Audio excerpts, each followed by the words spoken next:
Boa noite a todas, todos e todes que nos escutam. Hoje são 25 de março de 2021. Ontem, o Brasil, em época de pandemia, bateu o numerário de 300 mil mortes, o que nos coloca numa situação de profunda comoção social pelo que está acontecendo com o nosso país, dentro do atual contexto, inclusive, contexto esse político e econômico, né, que só tende a aprofundar as desigualdades, né, num país que já tinha eliminado uma parcela significativa de direitos sociais fundamentais. Desde o ponto de vista de data para pensarmos na importância do seu significado, vou aceitar a sugestão de um aluno meu do mestrado de fazer a menção à data de criação, né, do Partido Comunista do Brasil, que completa hoje 99 anos. Né? Por que isso é importante? Porque historicamente os partidos de esquerda, e particularmente o Partido Comunista, nasceram das lutas de trabalhadores e trabalhadoras por conquistas de direitos. Numa época de retrocesso de direitos, retrocesso esse que é chancelado, inclusive por quem não dispõe de direitos, né? Mas particularmente pelas pessoas que detêm o poder nesse país, né? Essa é uma data bastante significativa. E como eu costumo dizer, o esquecer de quem foram os nossos antepassados e as contribuições que nos deram para que a gente tivesse algum tipo de comodidade, algum tipo de garantia, como, por exemplo, limitação de jornada, um salário, a garantia do que o que eu recebesse seria capaz de me dar uma vida digna, não uma vida de riqueza, né? Porque a maioria da população brasileira nunca teve nem nunca terá uma vida de riqueza, mas uma vida que lhe dê dignidade, né? Tudo isso são conquistas, conquistas internacionais, conquistas nacionais e que sim são conquistas dos nossos antepassados, né? De pessoas que lutaram por nós, que foram encarceradas, que foram torturadas, que foram mortas, por pedir coisas que a gente considera básicas hoje, como limitação de jornada, a criação de uma previdência para que nos dê o direito a uma aposentadoria, né? A criação de uma caixa, né, para que possa nos dar auxílio em algum momento de doença ou em algum momento de gravidez, que é o nascimento de uma criança, e assim por diante. Né? Então, pensar na criação do Partido Comunista, né, que vai completar 99 anos, e é importante lembrar que sim, está completando 99 anos e que sim sofreu por distintos momentos históricos neste país uma série de perseguições, inclusive o fechamento do próprio partido. Ou seja, se comemora a data, né, lembrando que a existência desse partido e de pessoas que comungam com este ideal, né, que não é o ideal propalado hoje pela mídia, que inclusive é um ideal que a mídia propala falso, com acusações que historicamente foram feitas, né, as pessoas que comungam do comunismo, de que comunistas comiam criancinhas no café da manhã, por exemplo, né? Quando se é sabido que quem devora crianças no sentido de abuso, né, tem um lugar de poder, há vários lugares de poder, tá? Que isso é uma mentira, inclusive lugar de poder de construir essa mentira, tá bem? Então, na verdade, é importante lembrar tudo isso, porque tudo isso, né, está em jogo, sobretudo no atual momento, digamos assim, né, e pensando que ainda existe algum grau de democracia, de perseguições, né, e de louvores, né, a sistemas não democráticos. Né. E um sistema democrático, acho que é importante que seja dito, onde o Partido Comunista tem quase nenhuma representação, desde a perspectiva do poder, sequer ameaça a sociedade. Tá certo? E mais, e também é bom constar que docentes universitários, né, não são comunistas. Né? Não estou dizendo que não possam ser comunistas, não estou dizendo que alguns não comunguem de alguns ideais comunistas, mas essa é uma falácia. Né? É uma falácia porque alguns docentes são exatamente o contrário do comunismo, são conservadores. Né? E como esse é um debate que se faz com pessoas que querem discutir temas que são de esclarecimento, também temas que sejam reflexivos, porque as acusações que se fazem no país, não só agora, né, já de algum tempo, são de fato acusações falsas, mentirosas e sem absolutamente nenhum critério, nem teórico e muito menos de compatibilidade com a real situação fática, para dizer de alguma forma educada, tá certo? Então, eu chamei para conversar conosco hoje uma amiga, colega, professora do curso de pós-graduação em Educação e Direitos Humanos, não só, mas eu estou dizendo isso porque é o curso que eu coordeno, né? É o curso que eu gosto muito justamente pela temática que desenvolve. Ela também é professora de outros programas da FURC, né? Então, esse é o menos importante em comparação com o currículo que tem a Amanda.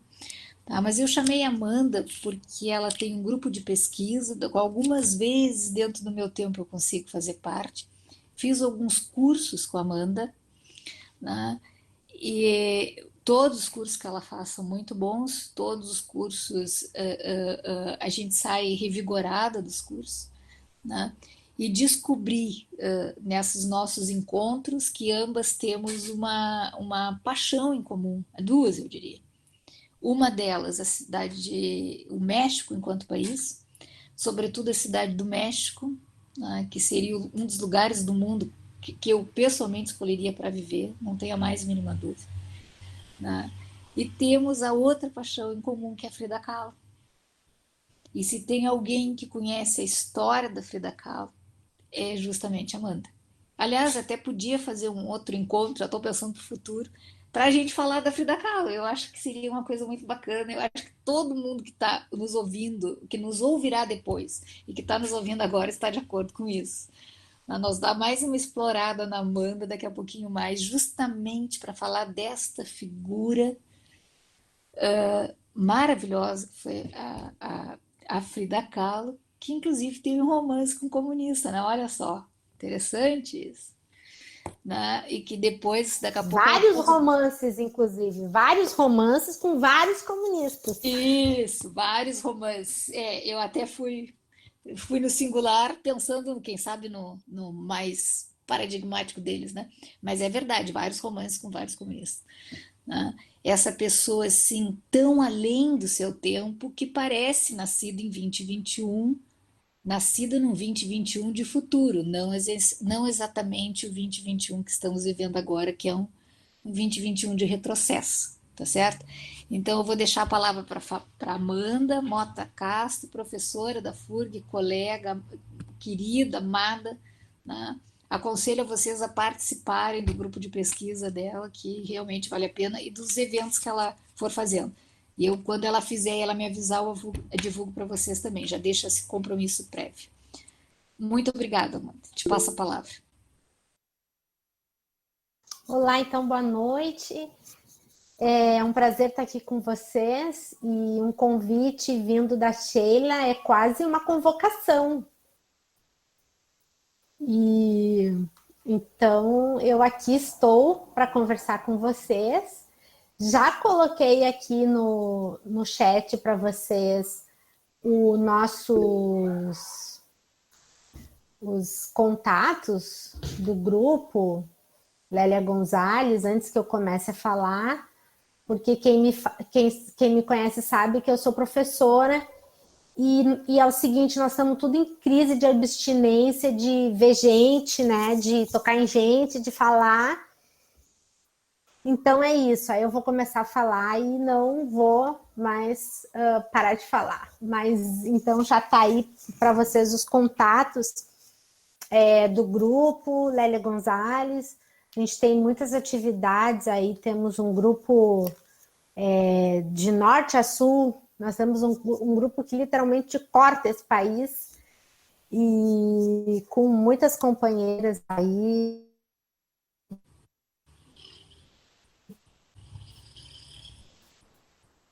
Então, é da universidade que eu estou nesse momento, né, que é a FURG, e que vem fazendo esse trabalho tão importante, que é o trabalho de fazer a discussão dos direitos humanos num momento dramático que nós estamos vivendo. Foi muito interessante, porque quando a gente fez o curso da Frida, a gente já tinha feito muitos outros, né? Já tínhamos Amanda, eu falado vou só te aí, interromper. Eu falei na Frida e, claro, devia também ter falado na outra autora em comum, que eu adoro, que é a Lélia Gonzalez. Mas que é a eu Lélia Gonçalves. me lembrei da Frida por causa do curso. Claro, Tá, desculpa. imagina. Então a gente já vem aí fazendo muitas falas, né? Muitos cursos, muitos lugares. E foi impressionante como da Frida eu fui xingada assim nas redes. Como as pessoas odeiam a Frida. Impressionante, né? Essa galera aí que tá no. Porque eles sabem, eles são muito pouco inteligentes, né? Tanto que eles acreditam que a Terra é plana, né? Essa para mim é a melhor parte de todas, porque se perguntar para meu filho que tem 9 anos de idade, é capaz de fazer uma explicação para vocês mais elaborada do que os nossos governantes, né? Porque ir andando sem fim no mundo, até que o mundo termine num abismo do nada, a gente joga uma garrafa lá, de uma ignorância, né? De uma ignorância de conceitos básicos. Então, assim, né? A gente não sabe se a gente ri disso, né? Ou a gente chora. Mas é bem interessante que essas pessoas, embora desconheçam muitas coisas básicas, assim, incluindo sobre o comunismo, né? Que a Sheila estava falando hoje, tanto que é bem interessante que primeiro o Moro era super-herói e depois, logo em seguida, já foi ameaçado porque virou comunista, assim, de um dia para o outro, né? Então, é dramática esse momento que a gente está vivendo e que falar das coisas que a gente sempre falou viraram um perigo, um perigo. Inclusive, eu, a pessoa que está falando com vocês, fui ameaçada de morte no norte em 2018, no meio daquele caos que estava o Brasil, né, das eleições, e alguém me ligou e tipo assim, vou te matar, entendeu? E aí tu fica assim, demora um pouco até ir dizendo assim, tipo assim, alô, tipo, né?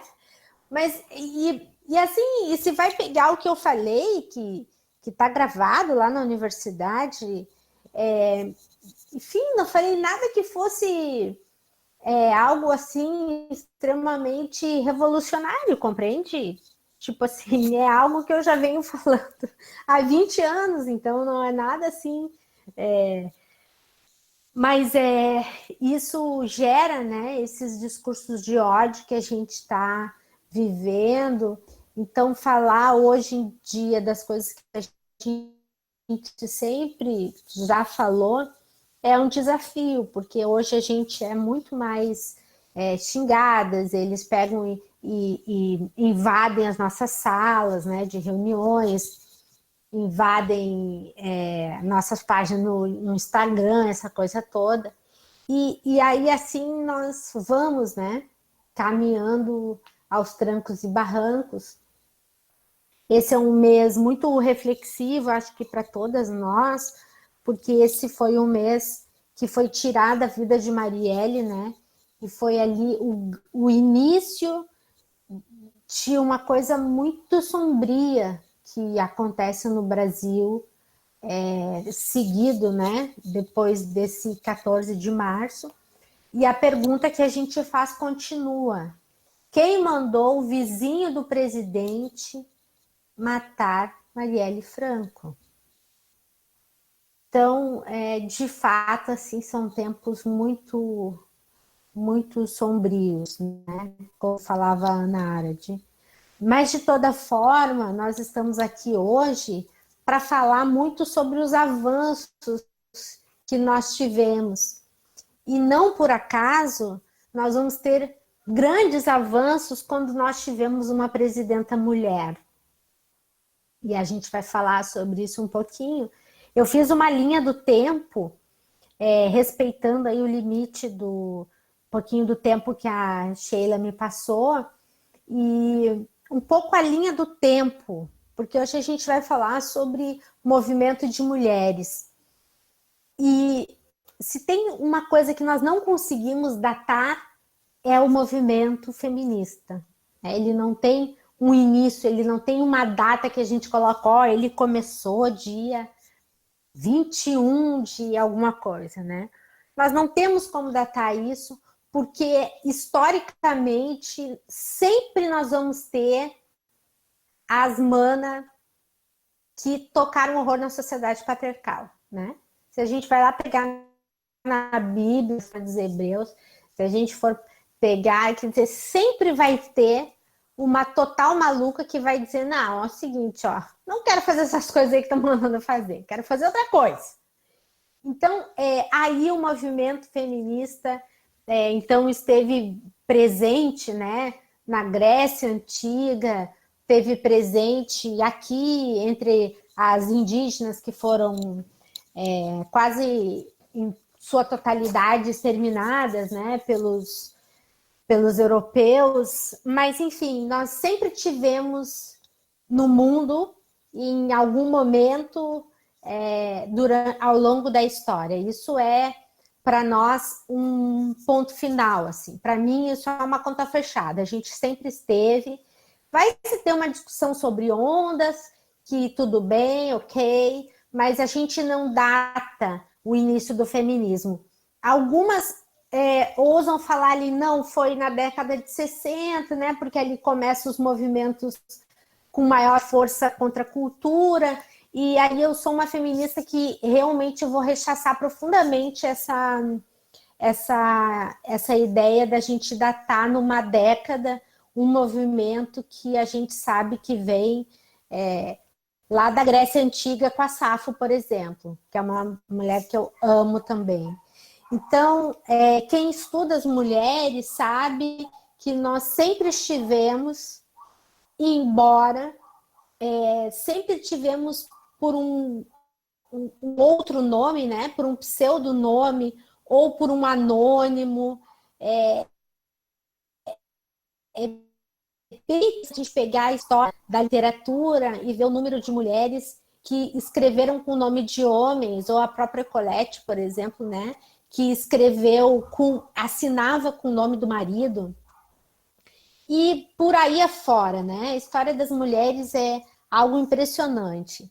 Então, eu fiz uma pequena linha do tempo aqui, pequena porque vocês vão ver que nós tivemos grandes vitórias, né? Aí ao longo dos anos. E eu vou começar com 1827, quando nós vamos ter no Brasil, essa minha linha do tempo é toda aqui mesmo, aqui no Brasil. 1827, nós vamos ter a primeira lei sobre a educação para as mulheres. ela é, então, proclamada no Brasil, mas ela restringiu o acesso às escolas elementares. Isso quer dizer que nós poderíamos ir para a escola, a gente podia aprender a ler e escrever, fazer contas de mais e de menos, mas assim, ó, não vai meter em divisão, entendeu? Divisão, ciências, não. Coisas muito elaboradas, não. Mas esse foi um grande ganho e que teve como uma de suas principais ativistas aí a feminista Anísia Floresta, que é gaúcha, mas que morou no Nordeste muito tempo. Tem uma cidadezinha lá com o nome dela, né? Então, aí a gente começa a brigar, fazer uma queda de braço com uma sociedade extremamente patriarcal, que, portanto, estrutura as bases do que a gente chama de sociedade, né? O nosso tecido social. Por que a gente fala que existe um racismo estrutural? Não é que existe um racismo estrutural, o racismo é estruturante. Ele coloca as bases na nossa sociedade. Então, por isso que a gente diz que o racismo ele estrutura a sociedade e, bom, e o patriarcado também estrutura a sociedade. E por esse motivo, foi só em 1827 que a gente começa a ter uma lei. Gente, para a história isso aqui é nada, né? 1827, isso é nada no campo da história. Se a gente vai pegar a história da humanidade, o que é 1827? Que foi quando a gente começa a ter acesso à escola.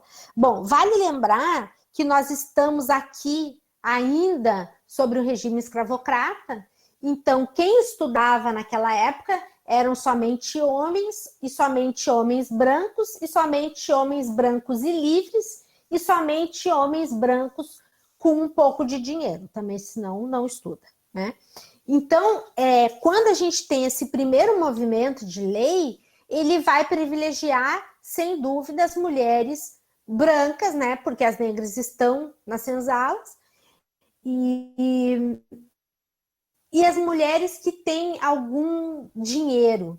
E mais, né? Que tem uma família um pouco progressista. Sobre isso, eu vou só fazer um parênteses. Esses tempos me mandaram um vídeo. E tem uns vídeos que me mandam que eu olho assim, digo, ai, não vou nem abrir essa porcaria, entendeu? Veja a imagem ali de quem não vou nem abrir essa porcaria. Mas aí as minhas amigas já escrevem para mim, Amanda, assiste esse vídeo. Tá, tudo bem. Então tá, se ela tá dizendo para eu assistir, vamos lá, né? E aí, vocês podem achar esse vídeo aí nas redes, né? É o dono da Universal, do Reino de Deus, falando que ele acha que as mulheres deveriam estudar no máximo até o ensino médio. E que as filhas dele não estudaram mais do que isso, porque isso atrapalha o casamento. E ele vai dando toda uma explicação assim, ó. Gente, imperdível, sabe? Eu só não fico replicando essa porcaria porque eu acho que a gente acaba dando muito crédito para esse pessoal, né? Mas ele vai fazer toda a explicação, que isso atrapalha o casamento, que daí quando ela for mãe, o que ela vai fazer, e que ele conhece um monte de mulheres que têm doutorado, mas que têm as vidas afetivas todas quebradas, não tem marido, não tem nada, assim, como se tivesse marido, meu Deus, né? Se não tem marido, a vida tá acabada para essa mulher. Então, é bem interessante dizer que quando a lei é assinada no Brasil, essa menina que vai poder ir para a escola, ela só vai ir para a escola se ela tem uma família com dinheiro, mas ao mesmo tempo minimamente progressista, que vai dizer, não, eu vou mandar minha filha para a escola. Bom, em 1879, as mulheres brasileiras conseguem o direito de frequentar uma instituição de ensino superior, desde que acompanhada de um. Elas tinham que ter um homem, obviamente, né? Não seria uma mulher, Elas deviam ter um homem que assinasse para elas falando que não, a gente está deixando ela estudar e, inclusive, a história vai contar coisas bem interessantes, por exemplo, das mulheres que entraram na medicina na Federal da Bahia e que tinha todo um grande problema porque elas não podiam entrar nas aulas de anatomia. Elas iam ver um homem pelado, entendeu? E aí o pessoal falava, gente, a pessoa é um cadáver, o homem tá morto. Não, mas aí toda uma discussão se a mulher podia ou não podia entrar naquela tal sala para ter aulas de anatomia.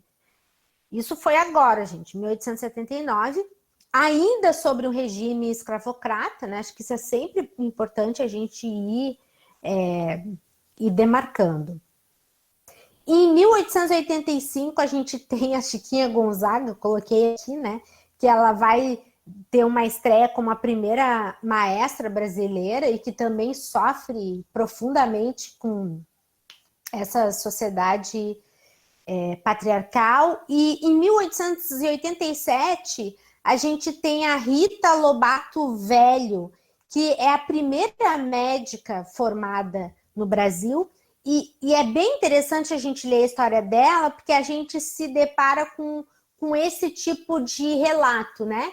Que ela vai para a escola, mas que ela vai para a universidade, ela ia sempre com um pai ou com alguém. E aí não tinha banheiro para ela ir. Então, várias coisas, não podia assistir as aulas de anatomia, as aulas eram apenas assim teóricas, né? E em 1915, olha que coisa impressionante, em 1915, a Caixa Econômica Federal institui um novo regulamento que permite às mulheres casadas ter uma conta bancária. Olha, mas tem que ser casada. Se vocês não são casadas, não vai dar para ter conta no banco. E desde que, claro, né, eram as mulheres casadas, e desde que o marido desse uma declaração escrita e assinada dizendo que, olha só, eu autorizo a Amanda, tipo, gente, fala sério, a ter uma conta no banco, né? E aí eu chego lá pro gerente, mostro isso aqui, uma carta, e aí eu posso ter a minha conta. Por que eu estou fazendo esse resgate, sabe, gente? Porque é muito comum homens, ou também muitas mulheres, chegarem e ai, Amanda, o negócio é o seguinte, eu não gosto desse negócio de feminismo, sabe? Eu acho que vocês são umas loucas, eu acho que isso é uma questão muito problemática, eu acho que vocês pegam e ficam fazendo muito auê, porque nada é muito assim. Eu disse, olha, não importa o que tu acha de nós, né? Agora, se tu pode pegar a tua bolsa de manhã cedo, sentar a bunda no teu carro, ir trabalhar, passar no banco e pegar uma grana com teu cartãozinho e voltar para casa, e entrar os 180 se alguém bate em ti quando tu chega em casa, tu deve isso ao movimento de mulheres. Então, se tu gosta ou não gosta, para mim não me interessa. O que interessa é que os benefícios deste movimento, ele é um benefício que alcança mulheres feministas e não feministas, e também alcança os homens, porque uma sociedade igualitária, ela é uma sociedade melhor para todas as pessoas. Muito bem, a gente tem então depois em 1917 a Deolinda Daltro, ela é uma professora e ela funda o Partido Republicano Feminino e lidera várias passeatas aí pedindo o voto, né? Em 1922 nós temos então a fundação da Federação Brasileira pelo Progresso Feminino, que é então organizado aí, tocado pela Berta Lutz, que vai ser a principal articuladora feminista desse período.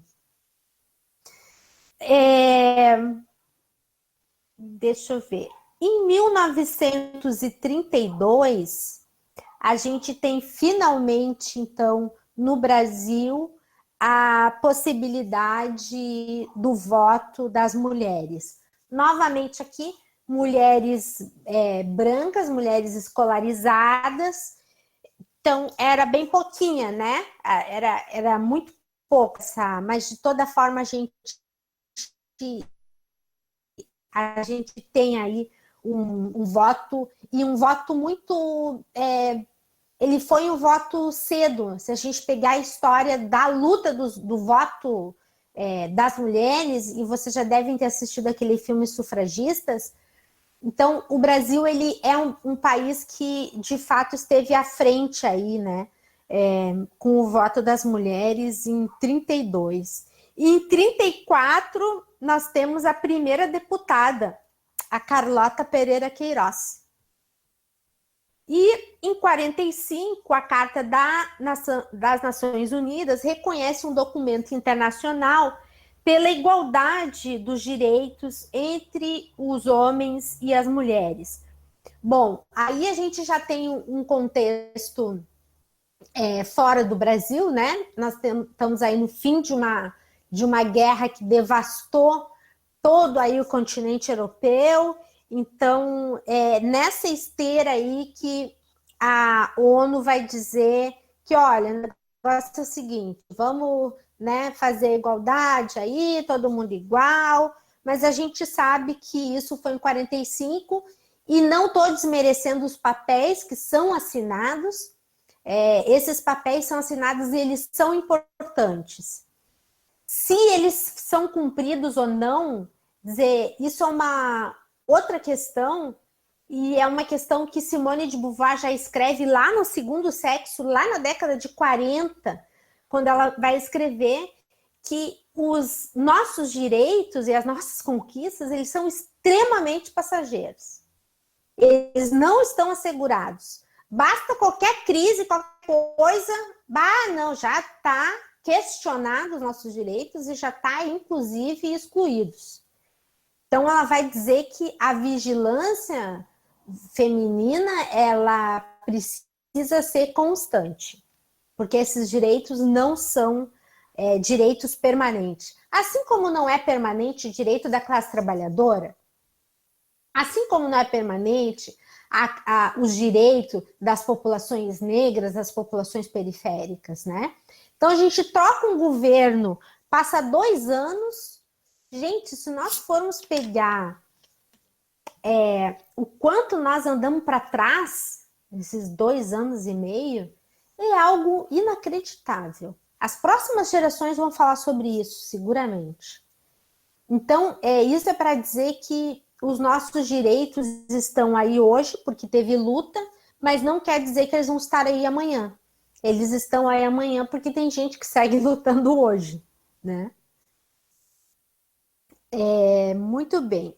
Em 51, a gente vai ter a Organização Internacional do Trabalho, aprova a igualdade de remuneração entre homens e mulheres em funções iguais. Realmente é uma questão bem importante essa, mas é uma questão que a gente segue atrás da máquina ainda hoje, 2021. Em 61, a gente inicia aí com as primeiras pílulas anticoncepcionais, que hoje vai ser um grande debate dentro do movimento de mulheres, né?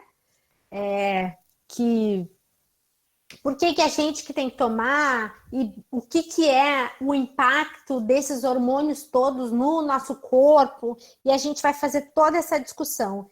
Gente, mas em 1961, eu acho que as mulheres deviam ter pego aquela pílula e falar, gente, não acredito. Finalmente, liberdade, né? Porque imagina, gente. Hoje a gente vai transar, a gente já fica com medo, né? Será que eu vou ficar grávida, gente, né? Às vezes rola aquele medo. Aí tu imagina na década de 60, né? Então, onde nós não tínhamos um meio tão efetivo, assim, 99%, né? Então, naquele momento, foi uma grande notícia aí para o movimento de mulheres. Eu só vou fazer um complemento da tua fala, porque eu tô aqui emocionada querendo falar. Faz. um grande momento na vida das mulheres casadas, porque as mulheres não casadas não podiam tomar pílula. As mulheres não casadas que tinham dinheiro compravam no mercado negro, porque eu tinha que apresentar a certidão de nascimento para ter acesso à pílula anticoncepcional, né? Então, assim, ó, até naquele momento, né, que era isso, exatamente isso, uma liberdade, finalmente eu vou poder, né, decidir sobre quando ou não ter filho e filhas, né? Aliás, falando nisso, eu até já quero lembrar vocês, vocês votaram contra essa PEC, né? Não podemos esquecer disso. Não sei se tu votaste, Samantha, me veio agora na cabeça, desculpa. Mas eu acho que é importante dizer isso, né? Que tu tinha que poder comprar, a pílula no Brasil era caríssima, ou seja, se tratava de uma classe média que podia comprar e de uma classe média não casada que tinha que comprar no mercado negro. Tá? Isso estaria mais ou menos em proporções com a questão do aborto hoje, né? Quem pode, quem não pode, que condições tem de pagamento disso. Segue. Perfeito? Não, perfeito. Quer dizer, gente, o controle do corpo das mulheres é sempre da ordem do dia. Sabe? É tipo, meu Deus, o aborto, vamos falar do aborto. Gente, o mundo vai acabar. Né? A Argentina, que nos presenteou com aquela coisa maravilhosa que foi ali no final de 2020, quando a gente acha, não, nós não temos nada para comemorar esse ano. Vem a Argentina e pá, diz para nós a gente tem que comemorar. O que foi falado ali, depois daquilo ali, foi algo impressionante. Líderes mundial fazendo um minuto de silêncio por todas as crianças. Tipo, sabe, uma discussão de uma total falta de, tipo, noção do que estavam falando, né? Agora, quando chega uma pílula que é o Viagra, meu Deus, que felicidade, uma libertação para todos os homens, agora todo mundo vai ser livre. Tomem uma pílula do Viagra e a sua vida vai melhorar e todo mundo achando o máximo. Eu, inclusive, eu acho que é isso mesmo, sabe? A saúde tem que... as pesquisas no campo de... todos os campos têm que nos brindar com uma vida melhor, né?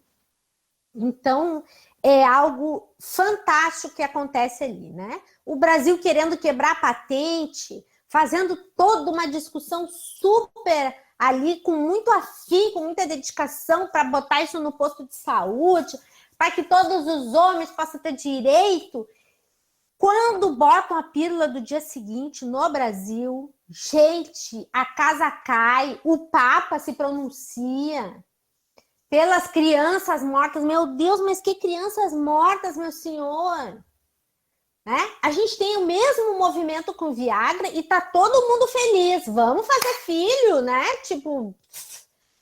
E aí tu bota uma pílula do dia seguinte e aí é aquela enxurrada de papa, é presidente, é todo mundo, é rabino, é não sei o que mais, e todo mundo tem muita coisa a dizer. Eu acho isso muito interessante, né? Quando é do campo, do corpo da mulher, todas as pessoas têm os seus grandes argumentos. Não, mas eu vou te explicar uma coisa, sabe? Então me explique, por favor. Estou super afim de ouvir, né? Porque é isso, o corpo da mulher foi do controle masculino e foi passando, né? Quer dizer, era da alçada do pai cuidar da virgindade dessa menina. Meu Deus, vamos cuidar até que finalmente entrega para o marido naquela cerimônia. E tá, agora, olha, agora a bola é tua. Eu trouxe até aqui e daqui vai tu. E aí, então, a mulher, ela vem numa vigilância muito grande, né? Então, qualquer movimentação para isso, quer dizer, vocês não vê uma pílula cor-de-rosa. Alguém conhece para me dizer? Quer dizer, a gente tem a pílula azul, que faz com que o cara funcione, mas então, e aí? Não tem uma pílula azul rosa para as mulheres? Porque nós estamos estressadas, nós estamos cansadas, nós estamos ficando velha? Não, a medicina não está a fim de resolver esse problema. Quanto mais, sabe, ali no lugar esteja o desejo da mulher, o governo e a igreja e as associações e todo mundo está muito, muito ligada nisso e, né, tomando isso como uma... Eu gosto muito de uma frase vocês que são do direito, do ministro da STF, o Barroso. Ele disse o seguinte, vocês depois procurem aí no Google. Ele disse que se homem engravidasse, o aborto já teria sido resolvido há muito tempo. Porque o homem, ele não aguenta alguém legislando sobre o seu corpinho gostoso, compreende? Não tem isso. Ele não vem com esses marcadores, né? Bom, em 62 tem uma coisa que eu preciso contar para vocês, que é o Estatuto da Mulher Casada, que foi aprovado no Brasil. E aí a Sheila já está ali me olhando, porque ela é advogada, ela sabe de tudo isso, né? É muito interessante que as mulheres vão ter que ter autorização dos maridos para trabalhar fora de casa. Mas tem uma questão nessa lei bem interessante, né?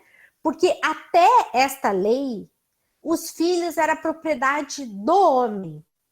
E ponto final. E aí, naquele filme, no filme As Sufragistas, a gente vai ver isso, né? Ele é um filme muito desesperador. Para mim, foi muito desesperador quando assisti ele, porque eu tinha um filho pequeno quando ele lançou. E eu achei que aquela mulher sofreu muito, compreende? Porque ela não tinha nenhum direito sobre a prole dela, nenhum direito. Então, ela teve um erro, seja lá qual for, e ela ficará sem os filhos. Ou você fica casada com esse imbecil a vida toda, ou você ficará sem os seus filhos. Então, com o Estatuto da Mulher Casada, a mulher passa a ter uma mínima aí direito de requerer a guarda desses filhos numa separação. Obviamente que vocês são do direito, vocês vão saber que logo mais o tempo passa e nós estamos ferrados aí na guarda compartilhada, né? Mas, enfim, eu acho que isso é uma questão bem interessante.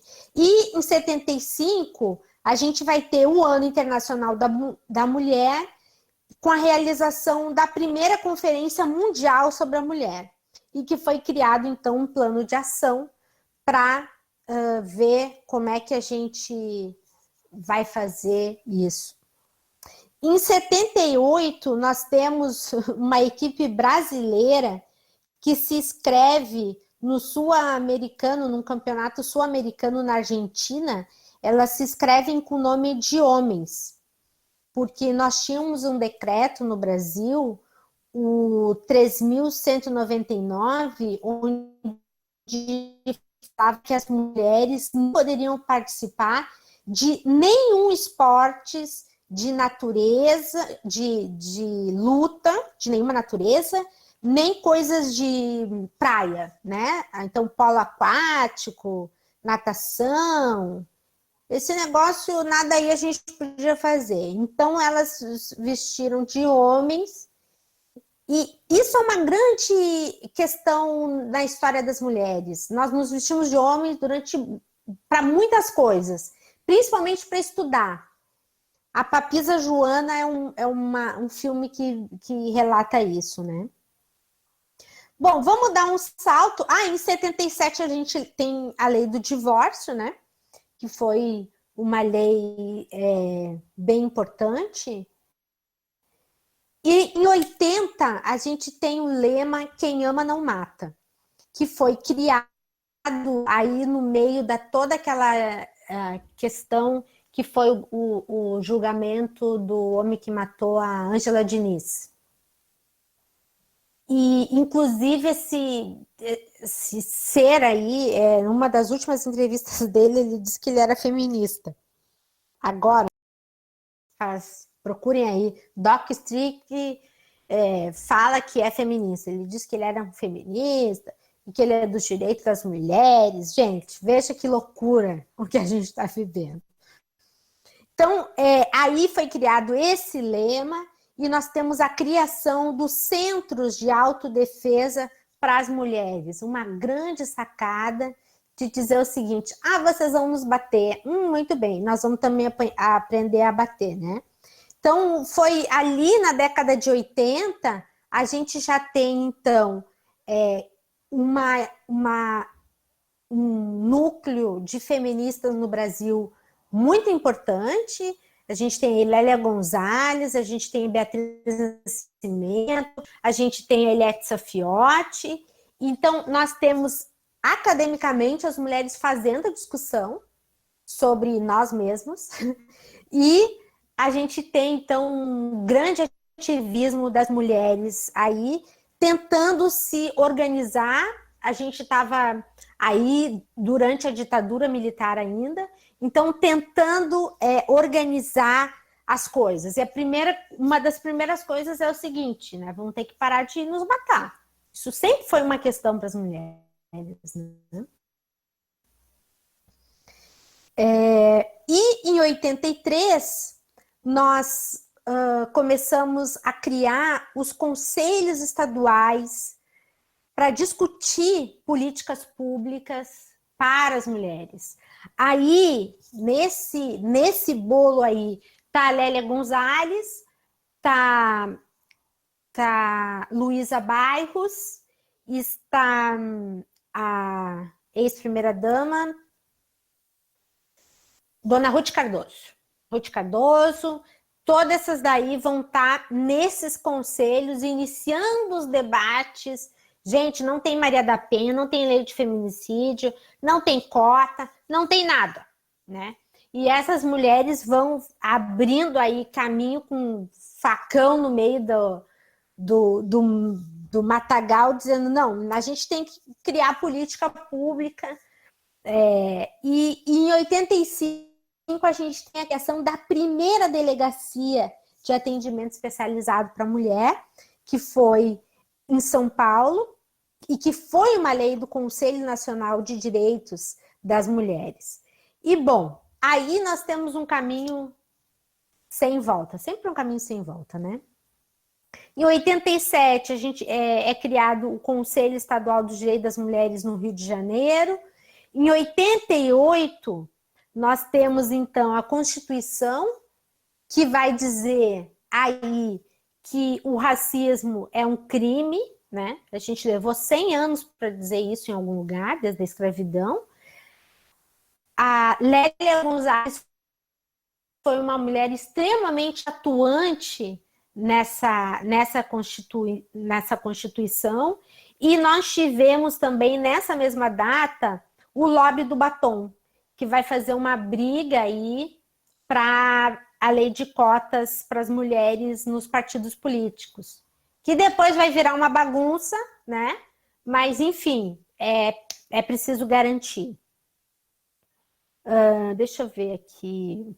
Em 96, a gente tem a lei de cotas mesmo, que vai garantir 20% das chapas. E em 98, a Benedita da Silva torna a primeira mulher a presidir uma sessão do Congresso Nacional. Eu gosto muito da Benedita da Silva, ela vai de empregada doméstica, né? Adoro quando ela vai de empregada doméstica. Deve ser terrível para os matinhos que estão lá, né? Em 98, aí exatos 100 anos, né, da assinatura da tal lei áurea, a gente tem a primeira reitora negra da Universidade Pública do Brasil. Ela foi reitora da Universidade do Estado da Bahia, que é a Ivete do Sacramento. Ela é a primeira reitora negra, então, do Brasil, e depois, logo em 2013, vai ter a Nilma como uma reitora da Universidade Federal.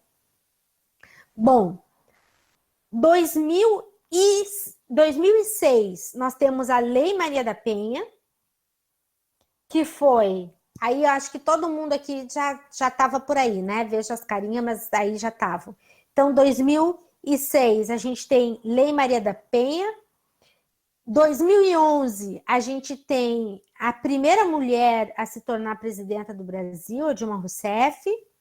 2013, que foi empossada pela mão de Dilma Rousseff, a Nilma Gomes como a primeira reitora da universidade pública. Em 2015, a Dilma sanciona a lei do feminicídio. E no mesmo ano, a Dilma faz o grande erro do seu governo. Ela sanciona a lei de empregadas domésticas. A Dilma vai mexer lá dentro na Casa Grande e vai dizer o seguinte: olha, o negócio é o seguinte, tem uma coisa para dizer para vocês. Vocês querem ter uma preta na casa de vocês, né? Fazendo tudo que tem para fazer. Então, você tem que pagar. E vai sair caro. Bom, essa lei foi uma confusão. E a gente vai ver depois em 2016, naquelas manifestações, gente, aquela galera saindo com aquelas faixas, a gente quer voltar até nossas empregadas domésticas, e aquele horror, né? Foi um show dos horrores. Aquilo ali, quem quiser fazer uma pesquisa de mestrado e doutorado só com os cartazes que estão disponíveis no Google, tu bota cartazes dali 2016, perfeitamente dá para fazer uma análise da estrutura desse país, que é racista sim, que é patriarcal sim, e que sim, existe uma questão de estrutura de classe social. E mexer com isso é um problemão. Então, termino com isso, né? Termino com essa lei de 2015, que acho que foi uma lei que a Dilma, ela é uma mulher de muita coragem, né? E teve que ter muita coragem para assinar essa lei das empregadas domésticas. E eu estava uma vez numa reunião do Andes Sindicato Nacional. Então, o Andes é o seguinte, a gente entende que o pessoal que está numa reunião do Andes, Sindicato Nacional, é todo mundo, né? Então, são os doutores lá.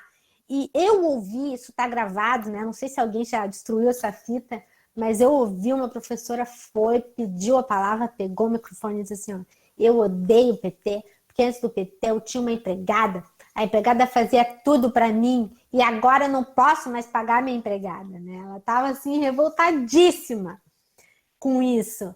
Então, para dizer que se a gente pegar o que veio de lei progressista, né? O que veio de lei reparatória com os governos progressistas, não vou dizer do governo da esquerda, sabe? Quem ouviu o último discurso do Lula tá vendo ali que é um governo super de centro, né? Eu sou professora de políticas públicas, então tu pega o discurso ali, é um discurso de centro. A única questão que ele não agrada 100% é que ele é contra as privatizações. Mas o restante, sabe, tá tudo bem, fiquem super tranquilos que, tipo, sabe, as pessoas dizem, eu tenho medo que o PT volte ao poder porque o risco, não sei o que. Que risco? Do que tu tá falando? O PT governou durante 16 anos e nunca o risco foi tão baixo. Do que você está falando? Me explica bem para ver se eu consigo entender o que você está falando. Então, esse governo de centro, né? E que a Dilma sim fez um governo de centro mais à esquerda, foram aí os responsáveis por essas leis que movimentaram, né? Movimentaram profundamente, vai começar a mexer na estrutura, no nosso tecido social. No momento em que bota preto na universidade, no momento em que diz vai ter a nega preta para limpar, vai ter que pagar. No momento que diz vai matar a mulher, vai ter que ficar na cadeia. né? Porque o Doc Street foi libertado no primeiro julgamento, ele saiu pela porta da frente, inclusive dando entrevistas, né? Então, as estruturas que foram mudadas com os governos progressistas, e nesse momento que eu estou assim, ó, friamente discutindo quais são as políticas públicas que foram colocadas na mesa e quais foram as leis que foram sancionadas durante esses governos, a gente dá para ver, né? Por que o pessoal fica tão nervoso, né? Por que tem gente que está tão estressada?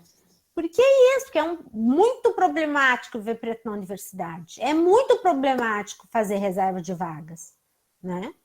E então eu acho que é isso. E um dia perguntaram para Lélia Gonzalez, que é uma feminista, uma intelectual que eu acho que todo mundo deveria conhecer, perguntaram para ela o seguinte: para você, o que é ser feminista? E ela responde o seguinte: ser feminista é ter consciência da sua condição de mulher, da minha condição de mulher. Então, com isso, eu encerro dizendo que, vou parafrasear um Marx, né, quando ele diz classe trabalhadora univos, né, que as mulheres precisam se unir, porque unidas nós somos mais fortes e o que nós conseguimos de os avanços que nós tivemos, eles são realmente impressionantes. Eu assisti um filme, vou até dizer para vocês que filme maravilhoso. Eu gostei muito dele e vou terminar com essa indicação que eu passei para as minhas Mulheres ao Poder. Mulheres ao Poder. Quando em 77 elas foram fazer uma bagunça lá no Miss Mundo. No Miss Mundo. É um filme fantástico, Mulheres ao Poder. Deixo para vocês essa dica de filme e dizer para vocês que a luta segue. Muito obrigada.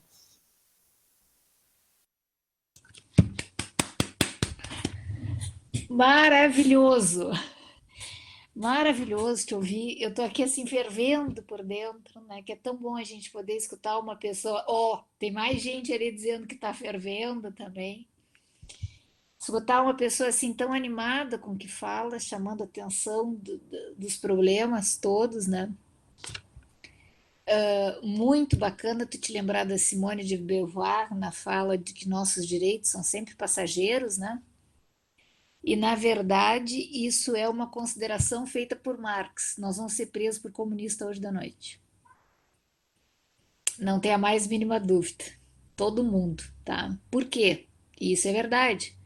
O que ele dizia? Que quando a gente desatenta para a questão histórica, a gente desatenta para o que passou e tende a voltar a repetir sempre a pior face do que passou. E o atual momento é exatamente esse. É o momento que nós estamos perdendo absolutamente tudo, sabendo como isso acontece historicamente, com precedentes no Brasil, com precedentes na América Latina, com precedentes na Europa que nos ensinam que o que a gente está namorando, né, vai nos levar para onde a gente está e cada dia pior. Né? Estamos aí namorando Voldemort, tá certo?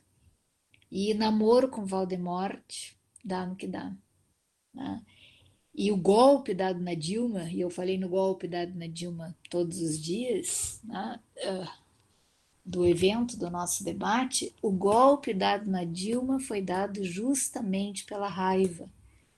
Eu me lembro que antes da votação da lei das empregadas domésticas, houve um levante de patroas, né? Supostamente em prol de que aquelas mulheres precisavam trabalhar na casa delas, né? Iam ficar todas desempregadas, né? que nós precisávamos ter um coração caridoso e pensar que esta lei tiraria essas mulheres o direito ao trabalho, né? Olha o tamanho da hipocrisia. Eu adoro de paixão essa classe brasileira, né? Esta mesma classe que golpeia Dilma, esta mesma classe que enaltece Moro e Dallagnol, os torna super-heróis, né? Assina embaixo de um processo falsificado, porque para quem é da área do direito, defender o que foi feito é um absurdo, independente do lado positivo das coisas que foram reveladas, e sim das corrupções havidas, né? Mas não da barbárie que foi cometida, né? Enfim, tudo isso vem da raiva, mas é uma raiva. A raiva que se tem de determinadas pessoas que não são brancas, né? Que não são espelho, que são pobres. Porque é exatamente isso, dito inclusive por um ministro nosso da Economia, né? O que as empregadas domésticas querem fazer na Disneyland? Né? Ou seja, empregada doméstica não pode viajar, ela pode ir aqui, aonde que ele disse, que eu não me lembro qual é o lugar que pode ser frequentado por empregada doméstica. Tá, pessoalmente, eu não conheço nenhuma empregada que tenha ido na Disneyland, pessoalmente eu nunca fui e vou morrer sem ir. Cachoeira do Itapemirim, muito obrigado. Cachoeira do Itapemirim. É lá o lugar que tem que ir as empregadas domésticas, né? E ver Roberto Carlos, é verdade. Ou seja, é uma classe que nos destina o nosso lugar, né, Amanda? É impressionante isso, é impressionante. E se a gente pensa em perspectiva, sempre é bom do momento atual olhar a história, olhar o que ela nos revela, a gente vai ver assim, em que se meteu. Eu me lembro de toda a minha movimentação para não passar a reforma trabalhista. Eu não sei quantas coisas eu fiz, quantas coisas a gente assinou, quanto se mandou para Brasília. Pum, passou a reforma trabalhista.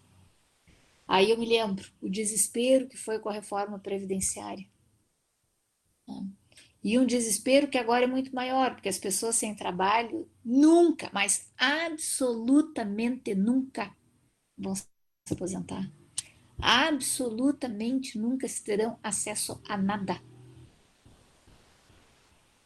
E se mantiveram todos os privilégios, como vai ser agora na futura reforma administrativa, né, da qual se retirará, né, as Forças Armadas do Brasil, que cumprem um papel fundamental, sobretudo dar golpes de Estado, né, isso é um papel fundamental que tem que ser mantido, né, ao qual não estarão sujeitos os doutos, né, do Poder Judiciário, do Ministério Público, né, mas ela é essencial. Aliás, somos eu e a Amanda, né, que levamos esse país para a miséria como professoras universitárias. Eu não tenho a mais mínima dúvida, né, Amanda?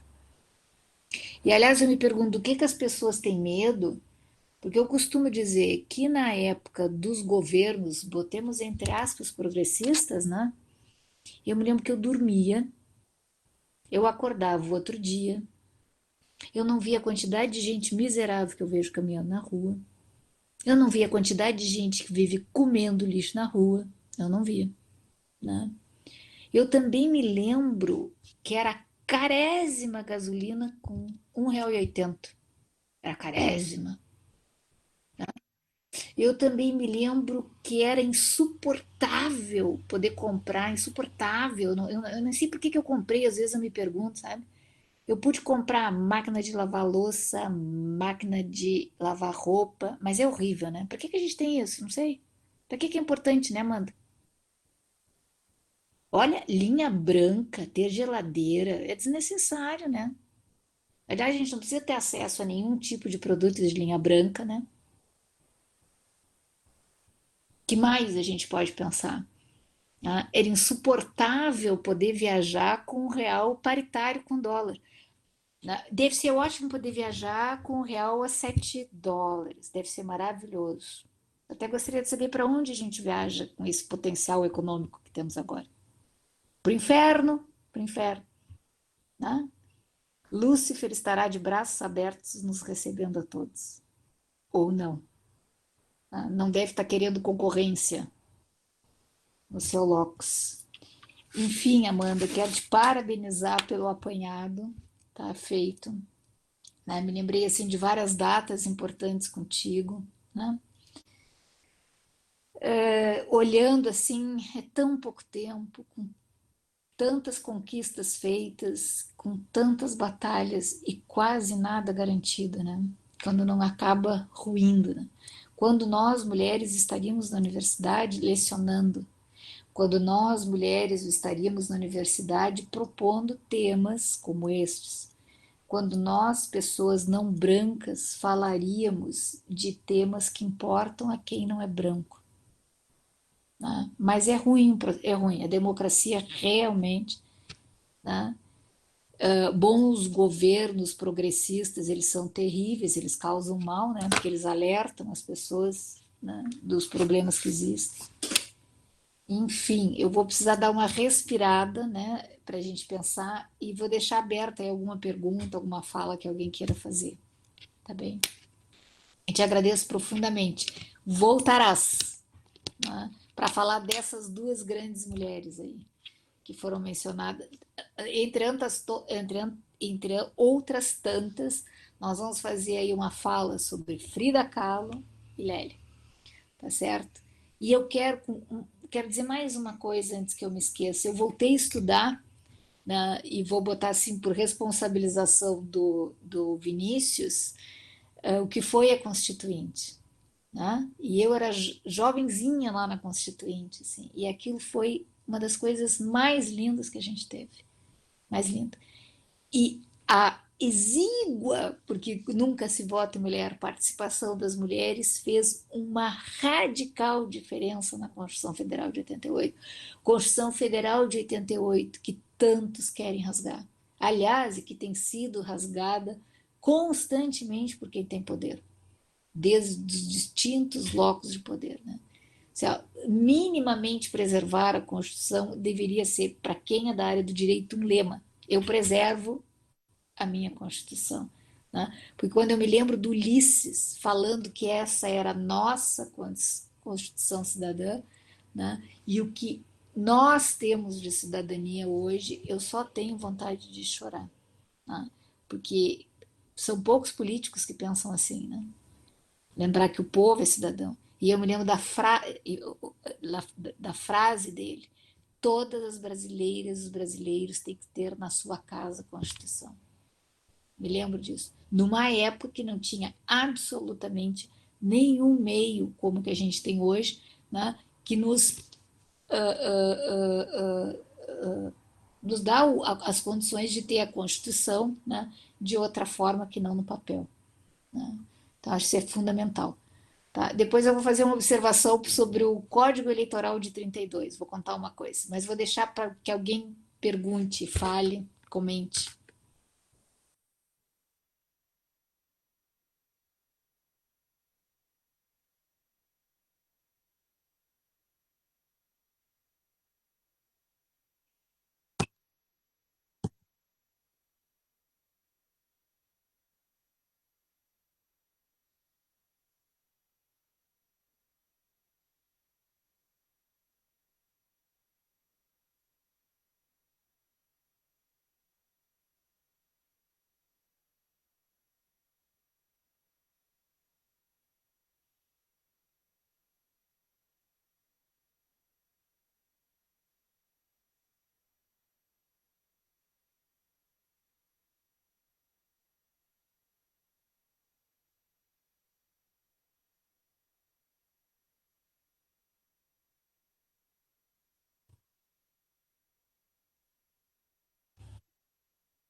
Hum,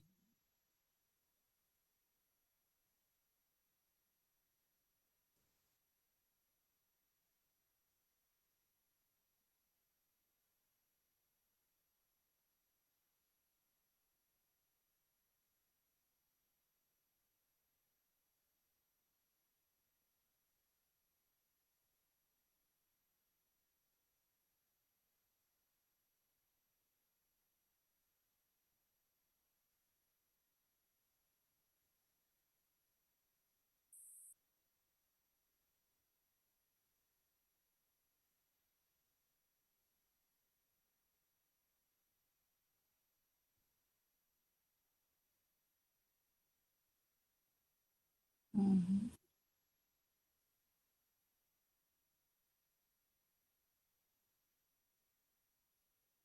hum,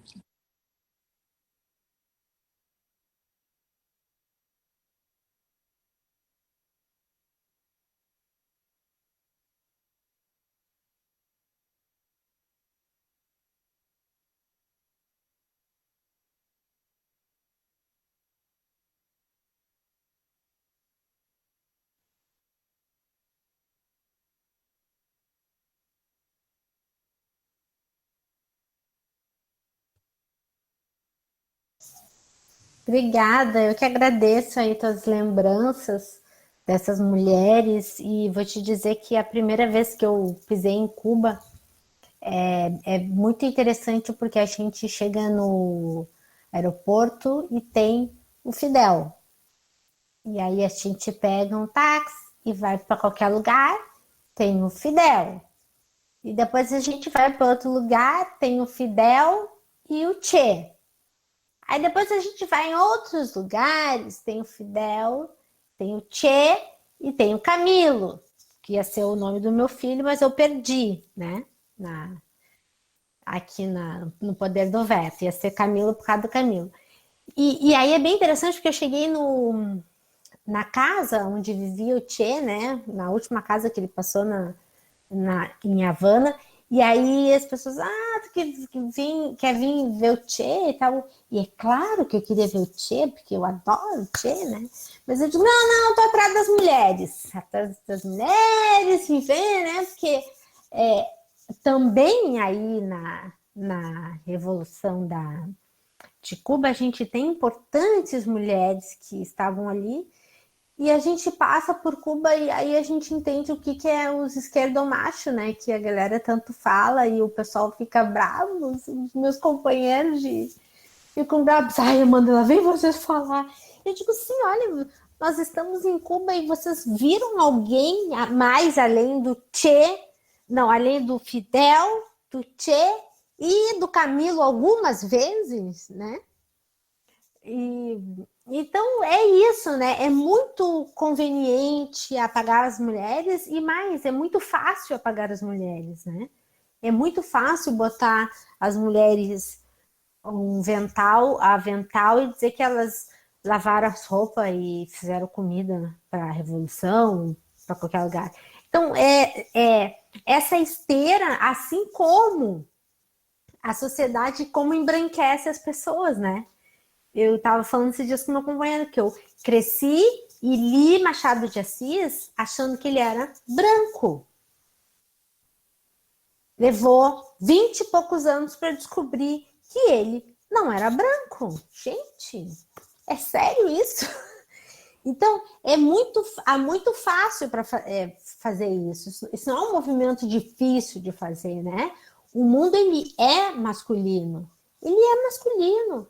Eu acho que a gente tem que compreender isso. Ele é masculino e ele é branco e ele é classista, né?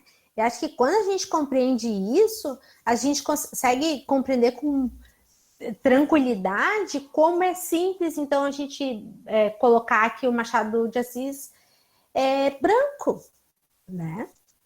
Como eu passei pela escola lendo ele e jamais imaginei que ele não fosse um homem branco. Então é algo realmente impressionante. Como a estrutura social de classe, de raça e de gênero deixa isso passando assim tranquilamente, né? Sem problema nenhum. Agora, vai dizer que alguém é gay? Não, eu acho que um grande escritor ou um grande. Não, acho que esse cara é gay. Bom, aí a casa cai. Não, é como assim, né? Agora, transformar um homem branco, um homem negro num homem branco não tem problema, né? É até bom para a história que estão querendo nos contar. Inclusive com alteração de imagem, né? Porque eu me lembro da figura dele no livro da escola. E Uhum. ele era branco. E também me lembro do meu pai e da minha mãe em casa dizendo que ele não era ele. Imagina, eu filha de professor e filha de médico, e eu olhei os dois assim com cara assim, como é que a escola vai estar mentindo na questão de autoridade, né?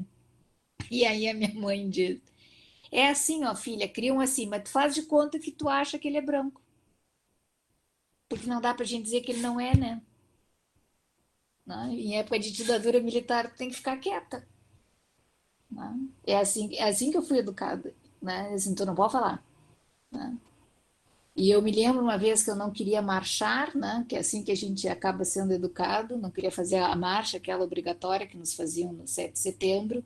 E o meu pai disse: eu, como médico, jamais te daria um atestado, porque isso é uma perseguição. Né? Não posso, filha, tu tens que marchar. É assim que a gente é educado com essas, né, com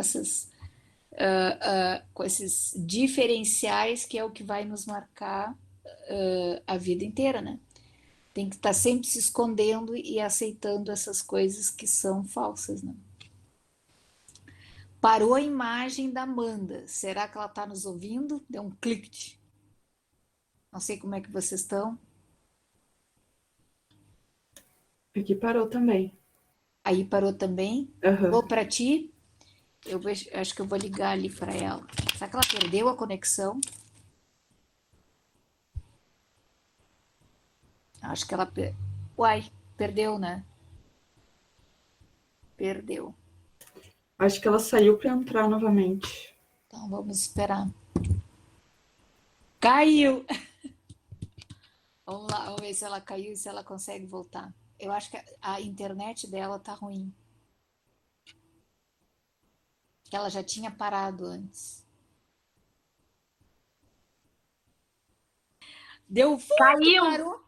Caiu, parou a tua imagem total. Foi a primeira vez que aconteceu isso aqui na sala. Mas acontece, isso é o mundo tecnológico. Mas também a gente tá junto graças ao mundo tecnológico. Então não dá para reclamar, né? Mas eu estava falando isso, a gente aprende a fazer essas coisas. E eu me lembro que a minha mãe me disse: se faz de conta que ele é branco, tá? Né? E me lembro da minha mãe dizer: faz de conta que Jesus também tem olho azul e é branco, filha, porque ele é judeu. Judeu não é branco. Né? Judeu é povo do deserto, tem pele de povo do deserto. Ponto. Né? Mãe. Hã? A Amanda está tentando.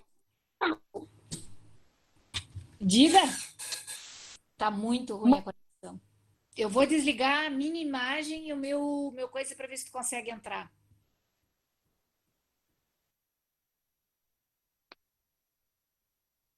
Consegue me ouvir?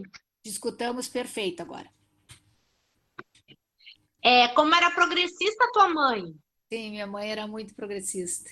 Era muito progressista. Típica da Nossa. época dela. Né? Teve que gingar numa época que não podia se falar, né, as coisas. Né? Claro. Mas também dizia: eu não posso mentir para ti. A gente pode simplesmente, né, fazer de conta que acredita, filho, mas não é assim. Assim que eu Sim. fui educada, né? Alguém quer fazer alguma pergunta para Amanda? Ela vai ter que ficar agora voltou ali ela, Vamos sem ver se melhor. imagem. Mas alguém gostaria de fazer alguma pergunta para ela, fazer alguma colocação?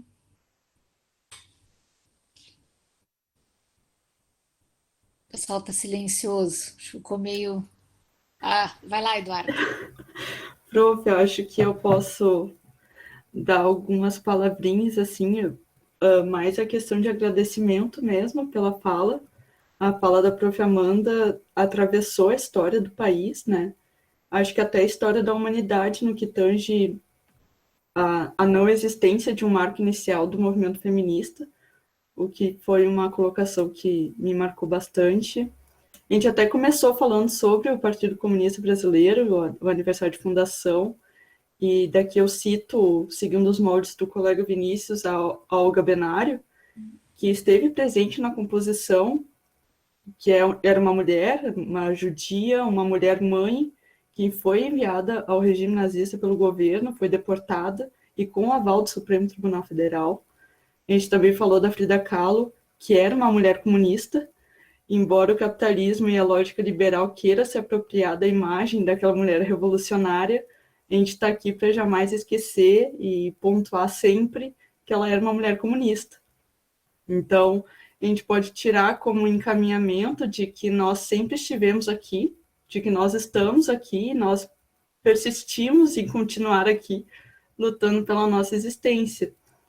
Sobretudo num contexto pós-2016, como a professora Sheila pontuou em diversos momentos, até do ciclo de debates, como ela bem disse, num contexto pós-2016, em que se retirou uma mulher eleita da presidência, no pós-2018, com o assassinato de Marielle Franco, uma mulher defensora dos direitos humanos, e com um homem que exaltou torturador de mulher na plenária de 2016, né? E que hoje está na presidência da República. E hoje, nessa presente data, a gente está lidando com um projeto de lei, o Bolsa Estupro, que está em discussão e está sendo pautado pela bancada da Bíblia, né? Então, nunca foi tão urgente, tão necessário a nossa união, a organização das mulheres, sobretudo mulheres feministas, de esquerda, antipatriarcal, anticapitalista, com acesso dessas mulheres aos papéis de poder.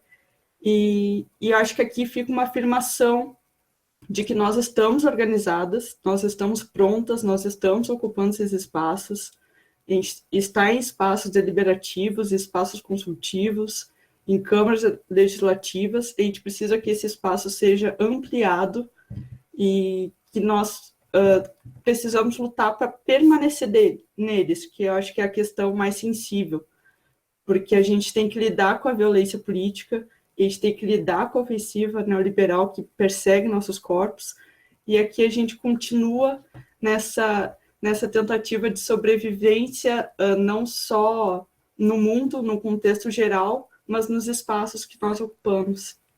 Então, é uma fala muito importante, até para a manutenção da memória, e entender que nós somos fundamentais nos processos de ruptura, nos processos de revolução, e eu te agradeço pela fala, justamente por isso.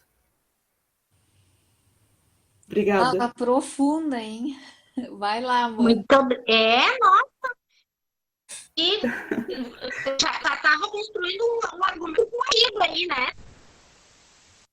Tava Muito bom muito bom. dizer que o grupo está no apoio de um curso sobre Maria Carolina de Jesus. Vão ser 3 dias. Eu li Maria Carolina de Jesus uma vez e sofri muito, tipo assim, gente, não consigo mais ler. Mas quem vai dar o curso vai ser a Carla Ávila, aí de Pelotas. Eu acho que a Sheila conhece ela, professora da Universidade Católica. Então, estão todas super convidadas e convidado para estar com a gente aí no próximo mês falando sobre Maria Carolina de Jesus. Sim, para seguir nessa batalha, nessa luta. Eu só ia terminar lembrando aqui os cadernos, que eu sempre cito para o pessoal para dar uma olhadinha.